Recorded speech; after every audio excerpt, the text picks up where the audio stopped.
성령은 거룩한 영이고 하나님의 영입니다. 그 하나님의 영은 우리 영에 거주하시고 우리와 교제하십니다. 아멘. 한두 가지만 강구를 좀 드릴게요. 코로나19로 말미암아서 성도들의 양극화가 갈수록 심해지고 있습니다. 일반 교회라든가 또 일어나는 일들에 대한 소식을 접해보면 두 가지로 갈라지는데요. 뭐냐 하면 영과 진리로 예배드리기 위하여 장소와 관계없이 창의력을 발휘하여서 캠핑장에서 그리고 집에서 같이 모여서 또 때로는 같이 예배당에 와서 늘 성령의 인도와 성령의 지시를 받아서 어떻게 인도받을지, 어떻게 예배드릴지, 어떻게 세련들과 함께 할지에 대한 지도를 받아서 적극적으로 제자 삼고 예배드리고 일꾼들을 세우는 그렇게 하시는 분들이 있고 또 반대편에서는 너무 편한 거예요. 그냥 온라인으로 예배만 드리고 싶은 거예요. 생각 없이 그냥 예배드리는 거죠. 그게 홀로 예배드리다 보니까 영과 진리로 예배드리는 삶을 잊어버려요. 그리고 주님과 교제하는 걸 잊어버리고 어떻게? 너무 편한 거예요. 그래서 이 양극단이 갈수록 심해지고 있습니다. 하나님은 우리를 영의 사역자로 부르셨습니다. 혼도 아니고 육체도 아니에요. 영의 사역자 말이 무슨 말일까요?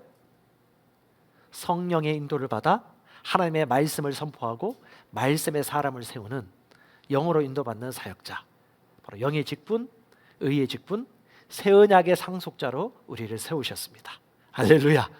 이게 다 하나님의 말씀에 나오는 메시지인데 중요한 것은 무엇이냐? 하나님의 말씀을 얼마나 내가 구비되어지고 말씀을 생각하고 있느냐, 그리고 내 생각이 얼마나 말씀에 설득되어서 말씀이 내 삶의 모든 것을 주지하고 다스리느냐, 그 차이입니다. 오늘 제가 성령의 간절한 열망에 대해서 여러분과 말씀을 나눕니다. 성령은 우리를 널널히 좋아하시고 환영하십니다. 그리고 우리와 교제하기를 원하십니다.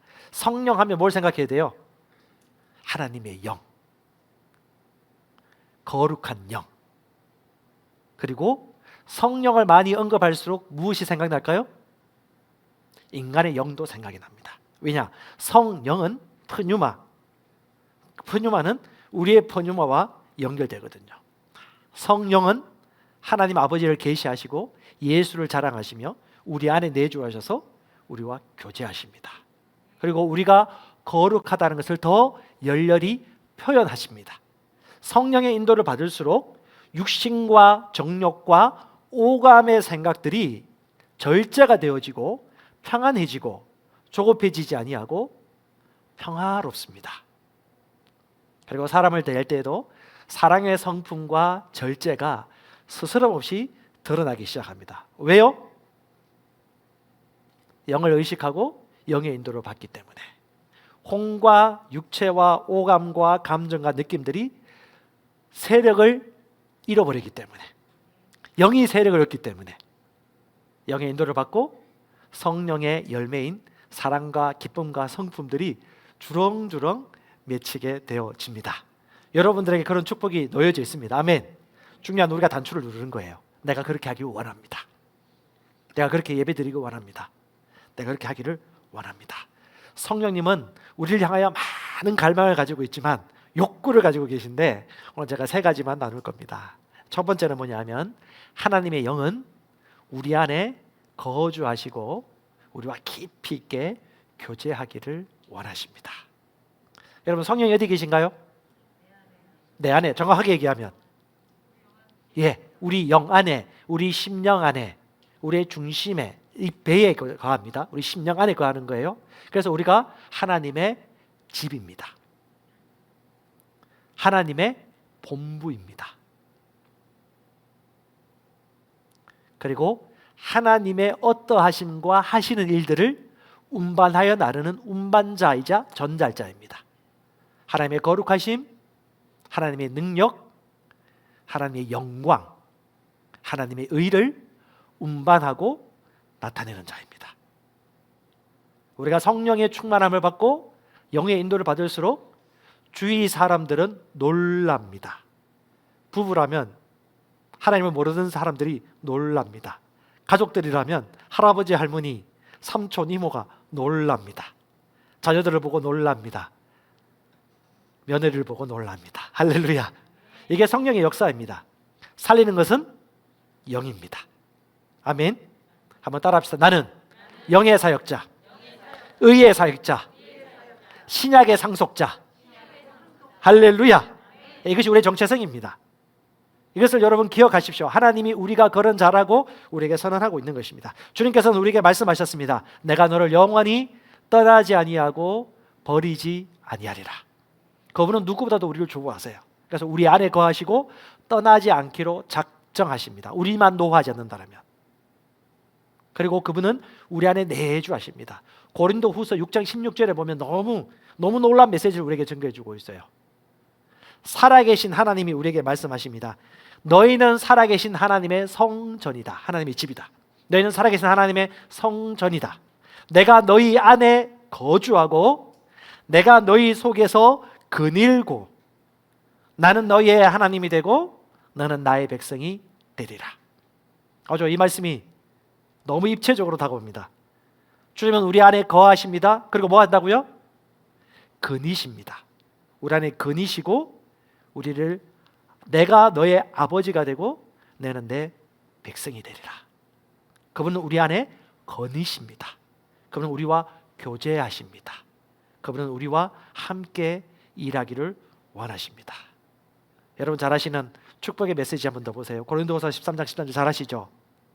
우리 주 예수님의 은혜와 예수 그리스도로 말미암아 값없이 우리의 행위와 관계없이 예수를 믿음으로 말미암아 하나님의 모든 상속을 받은 그 은혜가 바로 예수로 말미암아 주어졌습니다. 예수 그리스도의 은혜와 하나님의 그 크신 사랑하십니다. 이건 창세전부터 주님이 계획하신 사랑이에요. 죄 있음에도 불구하고 죄인 되었을 때에 우리를 위하여 죽기 위하여 하나님은 사랑을 베풀어 주셨죠. 자격이 없는데 그 하나님의 사랑하심과 그 다음 뭐예요? 성령의 교제하심. 쉬운 말 번역에서는 성령의 사귐이라고 나와 있는데 정확한 의미는 여러 가지가 있지만 코이노니아라는 헬라어를 쓰고 있습니다. fellowship 그리고 impartation입니다. 우리와 교제하고 거주할 뿐만 아니라 뭐 한다고요? 전이한다. 그분의 선한 것, 그분의 능력과 그분이 가지신 좋은 것들을 우리와 나누어 주다. 그게 사귐입니다. 코이노니아. 놀랍지 않습니까? 이것이 우리가 받을 축복의 메시지예요. 그래서 여러분이 예배 마무리할 때 축복할 때 성령의 교제가 여러분과 영원히 함께 하십니다 할 때 그 의미 안에 뭐가 있어요? 성령의 능력과 임재와 그분의 선한 것들이 여러분 삶 속에 완전히 확연하게 나누어지고 그것을 마음껏 누리고 표현하기를 축복합니다 라는 마음으로 믿음을 실어서 전하는 것입니다. 아멘. 이것이 하나님의 은혜예요. 자녀들은 저희를 떠납니다. 하지만 부모된 입장에서는 어떤 마음을 가지고 있냐면 자녀들이 우리 가정 안에 있는 동안은 우리 부모로부터 흠도 있겠지만 좋은 것만은 잘 보고 배우고 숙지하여서 인생관이라든가 세계관을 잘 배워서 그가 어디로 가든지 그 좋은 것들을 가지고 독립하고 파송되기를 원하는 아버지의 마음이죠. 하나님 아버지의 마음이 그거 아니겠습니까? 성령과 교통함으로 말미암아 신성한 그분의 것들이 우리의 삶 속에 완전히 나누어져서 우리 삶 속에 나타나는 것. 며칠 전에 우리 교회 성도 중에 어떤 분이 침례를 주는 영상을 제가 봤어요. 약간 이제 목소리도 걸걸한 여성 리더분이신데요. 하나님과 예수님과 성령의 이름으로 침례를 줍니다. 우리 성령 받고 방언을 말하러 돕는 침례 교육 영상이 우리 셀 리더 홈페이지 방에 있습니다. 그걸 보고 숙지를 잘하신 것 같아요. 근데 제가 보면서 너무 기뻤던 게 뭐냐? 그걸 따라했다는 것보다도 그 안에 그 담대함, 확신, 누구 것이 아니고 흉내내는 것이 아니고 내 것이라는 확신을 가지고 담대하게 침례를 주는 걸 보고 참 마음이 기쁘고 즐거웠습니다. 기도를 10시간, 12시간 기도하는 것보다도 예배 꼬박꼬박 나오는 것보다도 진짜 아버지의 기뻐하심이 뭘까요? 성령이 우리에게 주신 것들을 우리가 진짜 알고 누리고 그 확신과 담대함으로 영의 사역자와 의의 사역자와 말씀의 사역자가 되어서 종횡무진하면서 살아갈 때 너무 기쁘지 않을까요? 저는 이 자리에 앉아있는 분들뿐만 아니라 우리 예배드리는 모든 대구, 부산, 뭐 해외도 있겠죠. 여러분 모두가 그 은혜를 누릴 수 있는 사역자의 삶을 살길 진짜 원합니다. 여러분, 이 사역자란 말이 우리가 말하는 그 사역자가 아니에요. 디아코니아라고 섬기다, 봉사하는 집사 의미입니다. 우리 모두가 그런 사역자로 부름받았죠. 어제는 우리 청년부 침례가 있었습니다. 잠시 갔다 왔어요. 마지막이 될 것 같습니다. 이제는 그들이 해야 되겠죠. 한 번도 스스로 안 하다가 스스로 하게끔 저는 모자를 꾹 눌러쓰고 옆에서 그냥 보조했습니다. 예. 약간 떨리는 마음도 있고, 이게 외워야 될 것 같기도 하고, 질문을 물어봐야 될 것 같기도 하고, 당신의 인생에 십자가에 어떤 고난과 핍박이 온다 할지라도 예수님이 나의 주라는 것을 부인하지 않겠습니까? 네! 라고 그 질문을 3가지 하는데, 어떤 여성 리더는 내가 볼 때는 밤새 긴장하면서 준비한 것 같아요. 너무 잘하더라고요. 말문이 트였습니다. 사역의 문이 열렸습니다. 저는 이걸 보면서 너무 기쁩니다. 근데 제 기쁨일까요, 그게요? 예수님의 기쁨이 뭐라고 생각하십니까, 여러분? 주님은 자발적이고 능동적으로 나와 같이 그 일들을 하는 수많은 예수들이, 기름 부음 받은 그리스도가 일어나기를 원하십니다. 그래서 그분은 우리에게 성령을 부어주셨습니다. 아멘. 그래서 성령과 더불어 그 일들을 하도록 길을 열어주신 것입니다. 우리가 이 성경을 보면서 이것을 보셔야 됩니다. 사도행전 계속해서 그 얘기를 하는 것입니다. 복음서를 통해서 주님은 그 방향을 향해서 말씀하고 계신 것입니다. 사도 바울의 계시를 통해서 하나님의 놀라운 지혜와 계시를 풀어놓으시되 하나님이 쓰신 교회의 그림, 교회의 비전이 어떤 것인지를 계속해서 반복해서 우리에게 얘기해 주고 있는 것입니다. 왜? 주님의 기쁨은 어떤 큰 일을 이루는 것이 아니에요. 우리가 그분의 기쁨이고, 우리가 잘한 것이 그 아버지의 기쁨이고, 우리가 성숙하여 독립하는 것이 그분의 자랑이고, 완전한 행복이기 때문에. 그래서 여러분, 하나님을 멀리 있는 분은 생각하지 마시고 동일한 아버지의 마음, 그리고 돕고자 하는 그 아버지의 중심을 저와 여러분들이 꼭 이해하셨으면 좋겠습니다. 잠언 8장 31절에 그분이 지으신 사람들 내 기쁨으로 삼았도다. 지혜가 말합니다. 그분이 지으신 땅을 즐거워하고 그분이 지으신 사람들을 내 기쁨으로 삼았도다. 점점 더 우리가 그분의 임파테이션으로 말미암아 서서히 그분의 것을 가지고 서서히 그것을 더 나타내고, 또 나뿐만 아니라 다른 수많은 영혼들에게 나누어주는 그 현장에 있을 때 하나님이 얼마나 기뻐하시는지 저와 여러분이 꼭 볼 수 있기를 바랍니다. 성령은 말씀을 통해 지도하십니다. 그리고 성령 하나님은 직접적으로 영과 영으로 인도하십니다.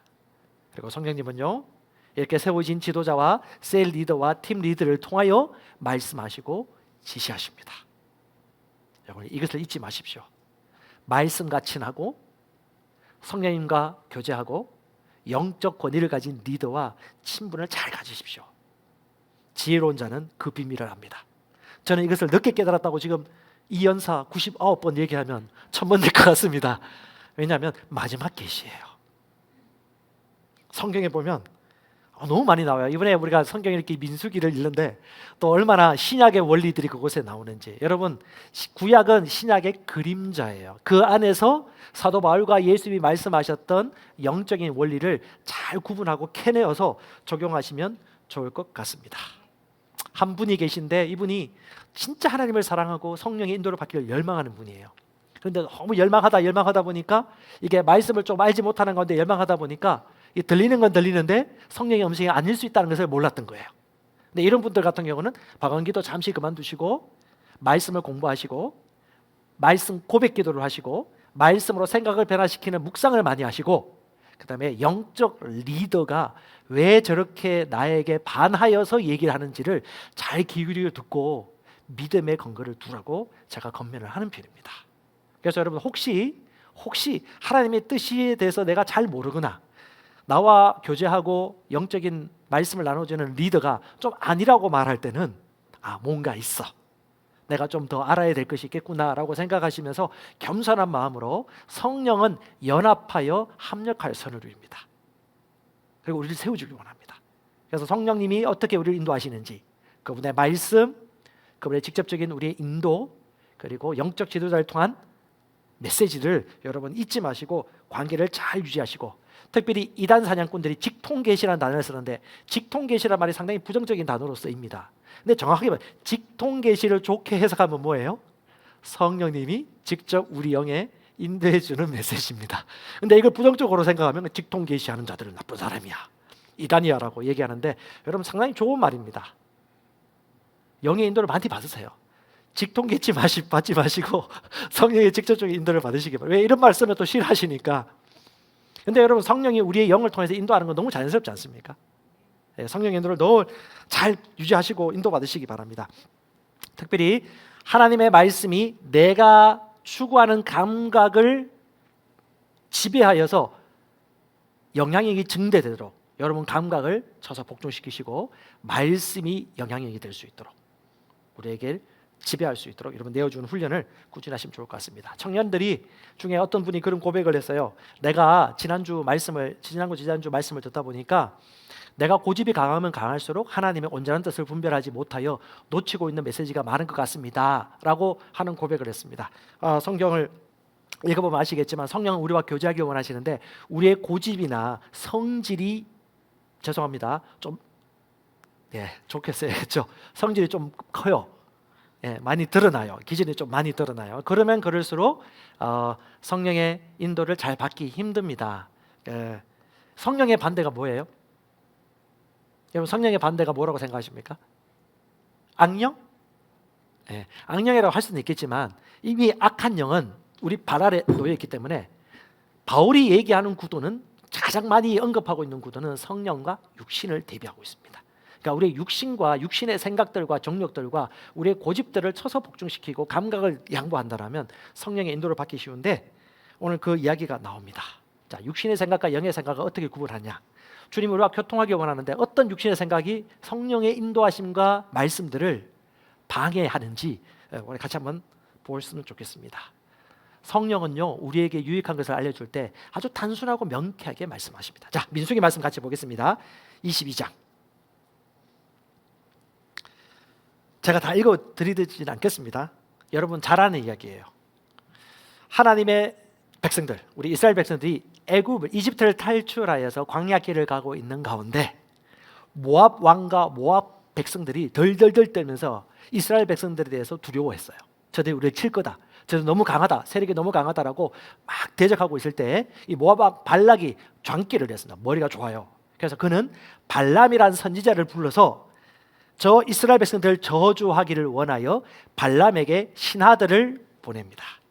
근데 참 놀라운 것은 여러분 집에 가서 한번 보세요. 민수기 22장 읽어보시면 이 이방인이자 불신자인 발락이 누구보다도 축복과 저주에 대한 믿음을 가지고 있습니다. 그의 말이 역사한다 라는 철저한 믿음을 가지고 있어요. 축복하면 축복받고 저주하면 저주한다. 그래서 발람이라는 선지자를 불러가지고 그에게 요청을 합니다. 우리가 그들을 저주하기 원합니다. 오소서라고 하니까 발람이 주님께 기도하고 성령의 인도를 받습니다. 그때 하나님께서 뭐라고 말씀하시냐? 딱 세 가지 제가 줄여서 얘기했습니다. 가지마, 그들을 저주하지 마, 그들은 내게 축복받은 백성이야. 딱 세 마디. 성령님은 정확해요. 두리뭉실하게 미사여구 많이 드리진 않아요. 정확합니다. 우리의 내적 음성을 통해서 혹은 직감을 통해서 말씀을 통해서 지도자를 통해서 우리가 함께하는 사람들을 통해서 이렇게 성령의 메시지를 설교 메시지를 통해서도 우리에게 정확하게 얘기합니다. 왜? 거듭난 영이기 때문에. 거듭난 영은 거듭난 영의 메시지, 거듭나게 하는 분의 메시지를 알아들을 수 있거든요. 근데 여러분 마귀는요 큰 대문 열고 들어오지 않고 틈을 비집고 들어옵니다. 이 발람이 가장 약했던 약점이 있었어요. 뭐냐? 어떤 사람 보는 거 약하죠. 어떤 사람 만지는 거 약하죠. 어떤 사람 가지는 거 약하죠. 어떤 사람은 관계에 약해요. 어떤 사람은 인정에 약해요. 근데 이 발람은 명예와 재물 소유욕, 육체의 정욕에 대해 상당히 약했습니다. 그래서 어떻게 해요? 달콤하거든요. 언급은 안 합니다. 언급은 안 하고 주님 말씀하셨으니 우린 가지 않겠습니다라고 하니까 아주 지혜로운 모압 왕 발락이 더 유력한 신하들을 보내주고 더 최고의 보물을 보내주면서 당신을 높일 것이고 당신의 보물을 쌓아줄 것이고 평생 일하지 않아도 먹고 살 수 있는 그 모든 아파트와 강남의 노른자 땅을 당신에 주겠습니다 라는 제안을 한 거죠. 이 발람은 그 얘기를 듣자 하나님이 가지 말라고 하셨는데 하고 다시 와서 주님께 또 물어봅니다. 주님 더 하실 말씀이 없습니까? 여러분 하나님은 다 아십니다. 이미 중심을 아셨죠. 주님이 뭐라고 말씀하시는가가 잘 보세요. 이미 다 알고 계셨어요. 그 마음에 어떤 마음이 들어왔는지 틈을 통해서 마귀가 준 틈을 덥석 잡은 것이죠, 발람 선지자가. 그때 주님이 말씀하십니다. 가라. 하지만 내가 하는 말만 너가 해라. 라고 보냅니다. 여러분, 거룩한 영을 통해서 거듭난 하나님의 새로운 피조물들은 성령의 음성을 알아들을 수 있습니다. 발람이 몰랐을까요? 진짜 발람이 몰랐을까요? 물론 발람이 우리보다 못한 위치에 있긴 있습니다. 하지만 그는 하나님의 선지자였고 성령을 인도받았던 분들이에요. 우리처럼 내주하진 않지만 내 양은 내 음성을 듣습니다 라고 주님이 말씀하셨습니다. 나는 그에게 길을 가르치고 그는 내 길을 따라 인도받으리라. 아멘. 하나님의 음성은 단순합니다. 교회 생활을 하시면서 성경을 읽어보신 분들은 기본적으로 알아요. 중요한 것은 내가 인도받고 순적히 따라가기 싫을 때 다른 이유를 댄다는 거죠. 그래서 성령님은 도와주십니다. 별명이 뭐예요? 보혜사, 파라클레토스, 돕는 자. 우리 자식들은 부모가 그들의 성인이 되기까지 돕는 자라는 걸 잘 이해 못합니다. 추워 보여요. 그 옷 입고 가라 따라 고집 피워요. 덜덜덜 떨고 돌립니다. 보혜사 말을 안 들었죠. 얘야 그 교통카드 잃어버린다. 포켓에 넣어라. 말 안 들어요. 나갔다가 버스에 놔두고 잊어버리고 옵니다. 여러분, 자녀분들, 부모님이 여러분이 독립하고 하나님의 인도를 받기까지 보혜사라는 것을 잊지 마세요. 이걸 10대 때부터 깨달았다. 여러분은 승승장구하고 하나님이 주신 진정한 성공을 빨리 경험하게 될 것입니다. 아멘. 우리 아내들이요, 남편들이요, 남편이 그렇게 하지 말라고 하면 이유가 있을 것입니다. 남편들이 그렇게 하지 말라고 하면 아내들이 그렇게 하지 말라고 하면 이유가 있을 것입니다.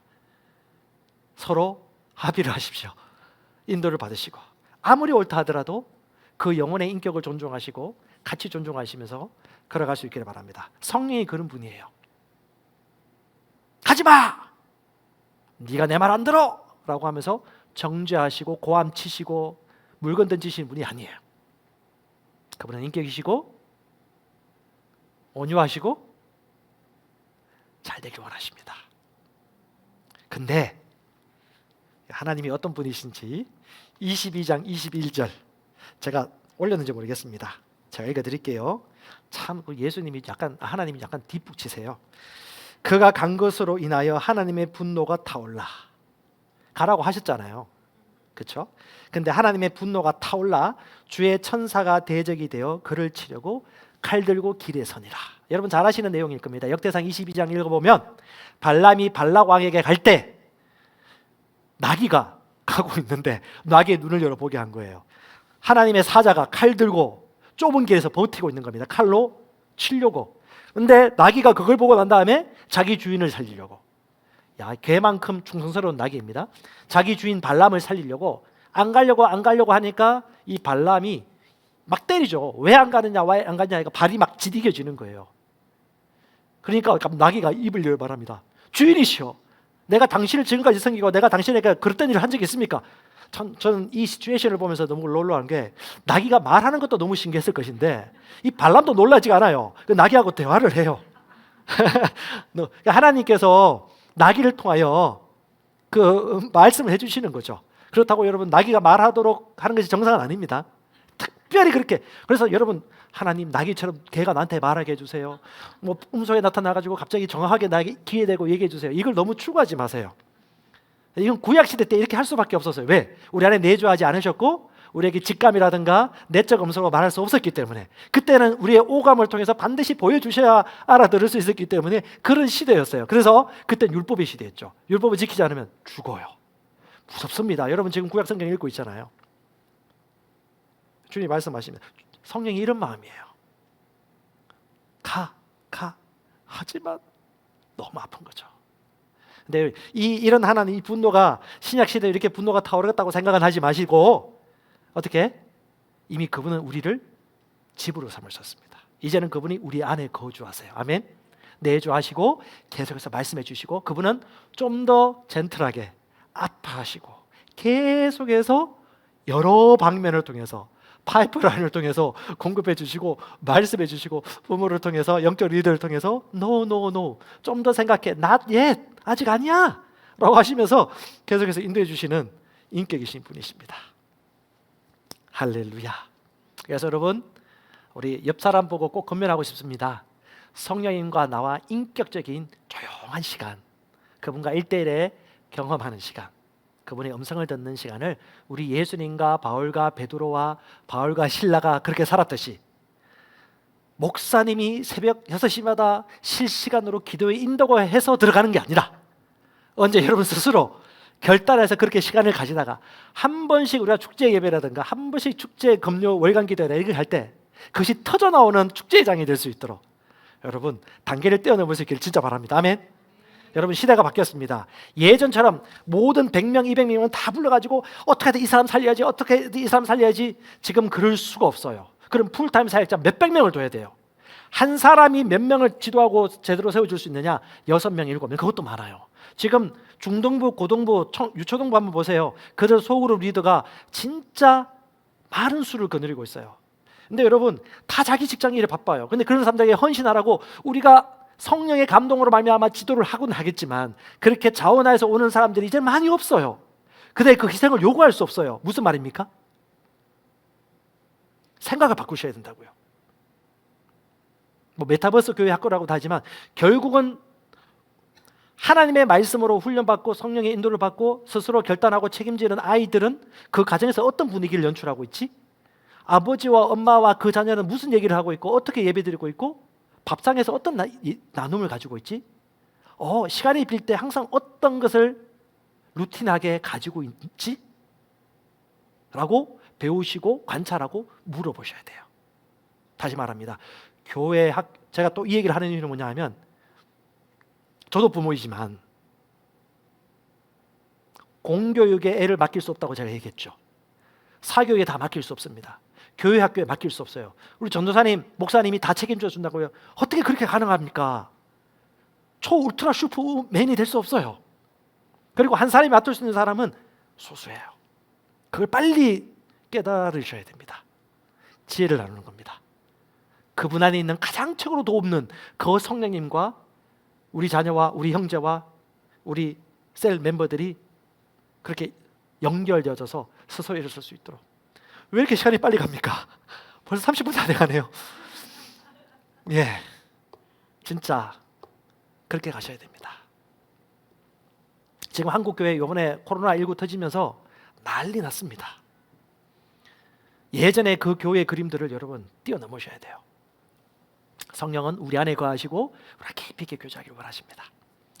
두 번째는요, 성령님은 그분의 거룩하심을 우리를 통해서 드러내기 원하십니다. 좀 더 자세히 얘기하면 그분이 우리가 그분의 거룩함임을 표현하기를 원하십니다.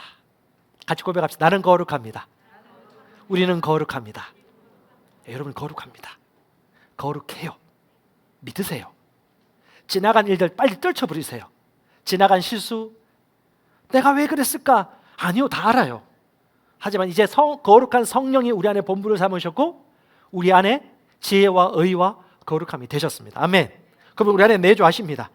근데 여러분, 거룩함에 대해서 율법적이거나 종교적인 개념을 가져오지 마세요. 거룩하면 어떤 예배 드릴 때 거룩 이렇게 하지 마시고 이거보다 더 확실한 거룩의 개념이 있는 게 뭐냐 하면 성경을 제가 공부하고 연구하고 하다 보니까 성령께서 제시를 주시는 게 거룩하면 쉬워. 뭡니까 주님? 거룩함은 주의 법의 도를 따라 살면 거룩한 거야. 그러니까 합법적으로 살면 거룩한 거예요. 불법을 살아 살거나 더럽게 살면 거룩함을 즐기는 것입니다. 자, 성경 보시면요, 고린도전서 3장 17절입니다. 하나님의 성전은 거룩하고 너희가 곧 그 성전이다 라고 합니다. 복잡하지 않아요. 그러니까 우리가 거룩해요. 제가 설교를 하거나 누군가 목사님이 설교하실 때 여러분 수많은 성도들이 생각보다 듣고 싶은 것만 들어요. 하나님은 주일 강단 메시지와 기도의 메시지를 통하여서 아주 많은 메시지를 풀어내 주십니다. 성령께서 사람을 통해서 일하는 시간이에요. 사람의 말로 받지 않고 하나님의 음성을 듣는다라면 여러분이 잘 들으시면 그 가운데 우리에게 주시는 메시지가 얼마나 풍성하고 다양하고 깊이가 있는지를 깨닫게 될 것이기 때문에 저는 여러분들에게 주보를 나눠주는데 1, 2, 3 데이지를 보여주죠. 근데 좀 더 그 20대, 30대, 40대 같은 건 제가 일부러 안 보여줘요. 들으면서 찾으세요. 그렇게 하면 더 들리니까. 라고 하는데 우리는 연령대가 다양하니까 제가 일부러 그렇게 넣습니다. 목자가 주는 메시지는 양에게 유익합니다. 그걸 여러분 기억하시고 말씀 들으시면 좋을 것 같아요. 우리가 설교 말씀 가운데 하나님의 영의 메시지가 있어요. 진리입니다. 하지만 그 내 생각으로 해석해서 들으면요, 그게 내가 듣고 싶은 것만 듣다 보면 어떻게 해요? 판단하고 불평해요. 감사가 라져요. 그게 뭐냐? 육신의 생각입니다.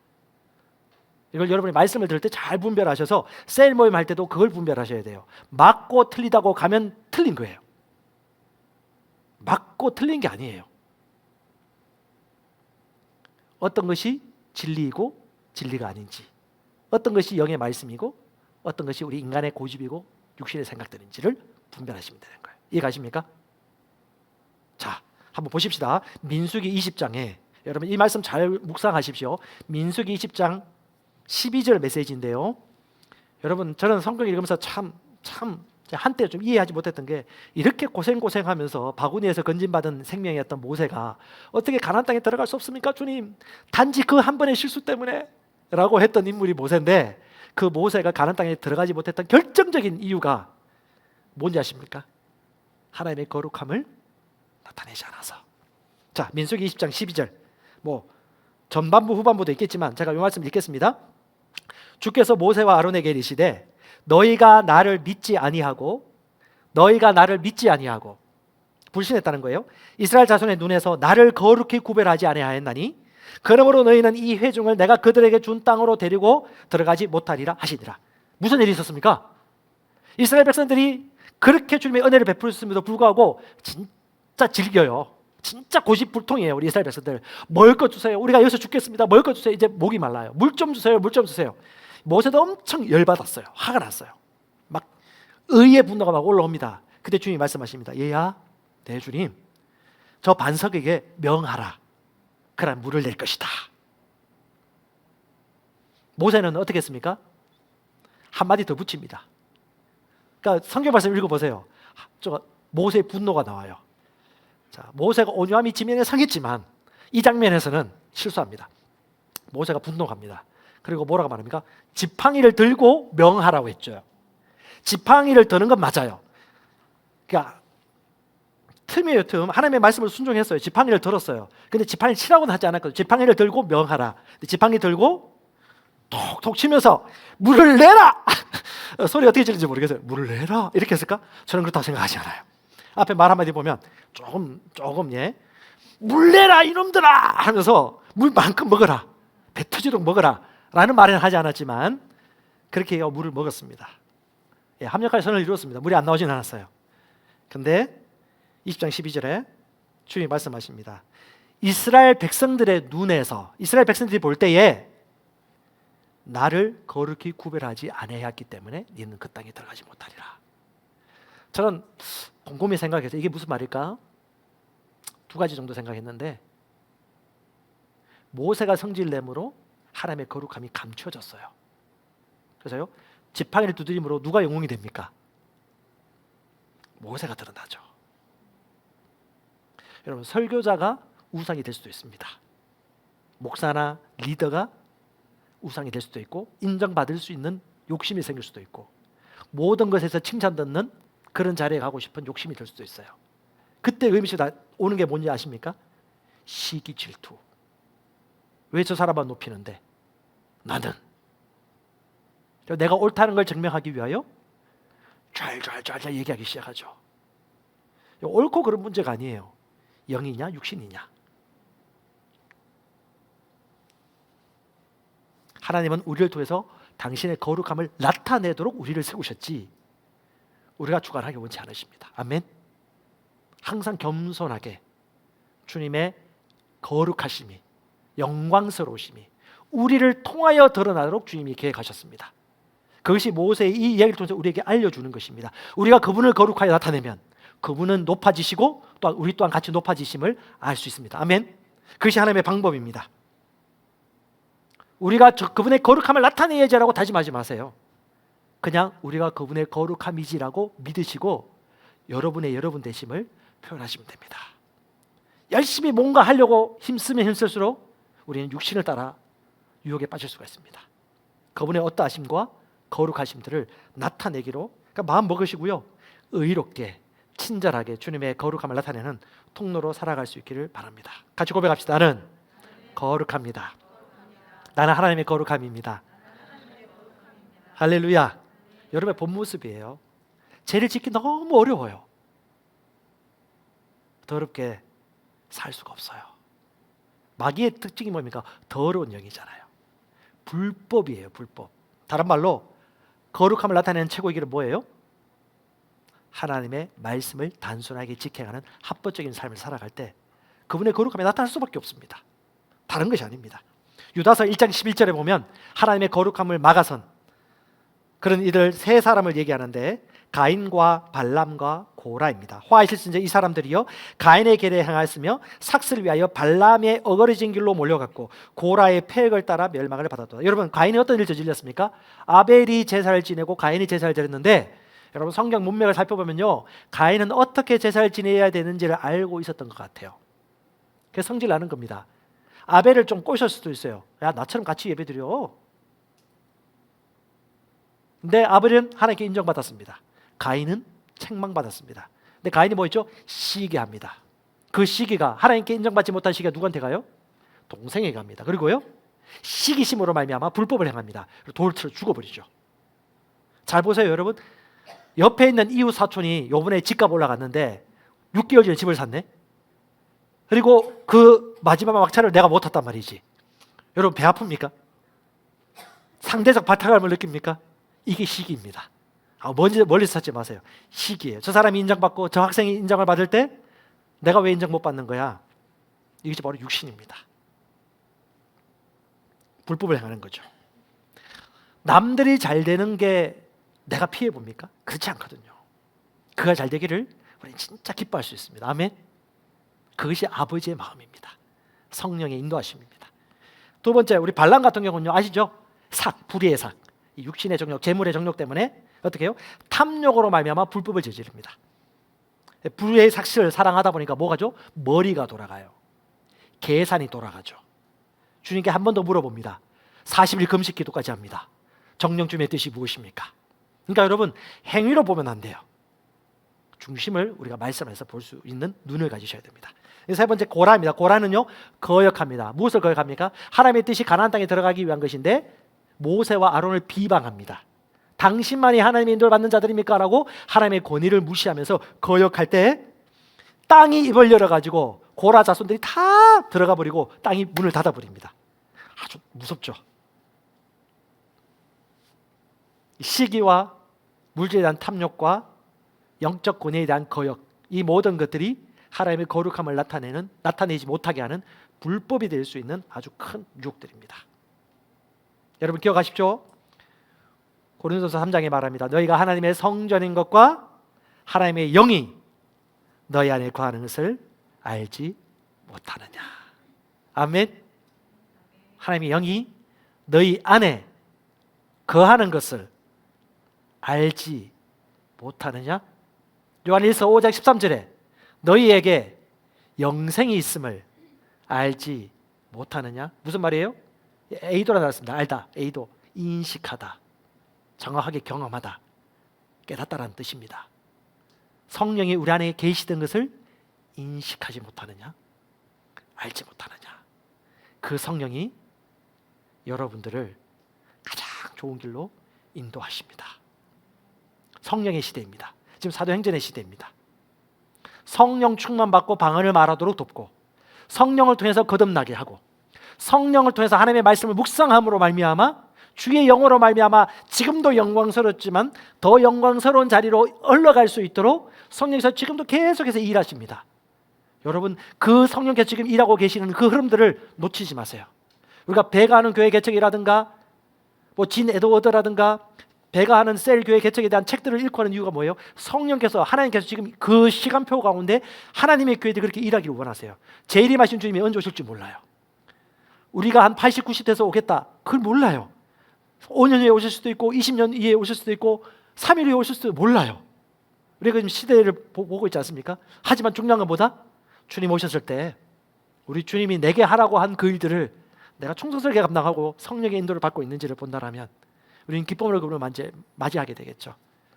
사도행전 29장 그 주인공이 저와 여러분입니다. 아멘.